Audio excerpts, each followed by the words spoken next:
সারা জিন্দগি ভর রাসূলের আদর্শের বিরোধিতা করলো। কথা ঠিক কিনা? আরো যারা বলেন কথা ঠিক কিনা? কথাতে কথা আছে। ঢাকা বিশ্ববিদ্যালয় এক কুলাঙ্গার শিক্ষক, এই বাংলাদেশের মানে সর্বোচ্চ বিদ্যাপীঠ ঢাকা বিশ্ববিদ্যালয়। কুলাঙ্গার কি কয় জানেন? নামটাও বলবো না। আল্লাহ তাকে হেদায়েত দান করে বলুন আমিন। আল্লাহ তাকে হেদায়েত দান করে বলুন আমিন। ওর নাম খুব সুন্দর, মুসলমানের বাচ্চা, নামও সুন্দর।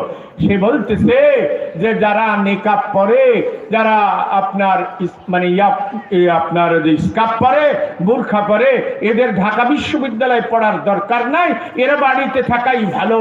কারণ লম্পট এবং দুশ্চরিত্র বলছে প্যান্ট আর শার্ট পরে আসো, ও মাঝে মধ্যে মজা লিবে। নাউজুবিল্লাহ। কথা বুঝাতে পারলাম না? বুঝাতে পারলাম?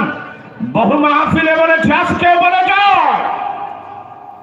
আজকেও বলে যাচ্ছি, তোমরা তোমাদের অনুগত যারা যারা প্যান্ট এবং শার্ট পরে যে মেয়েরা, ওদের যদি পোশাকের স্বাধীনতা থাকতে পারে, আমাদের কলিজার টুকরা মেয়েরা হেজাব বোরখা পরে ঢাকা বিশ্ববিদ্যালয়ে একবার নয় 100 বার ক্লাস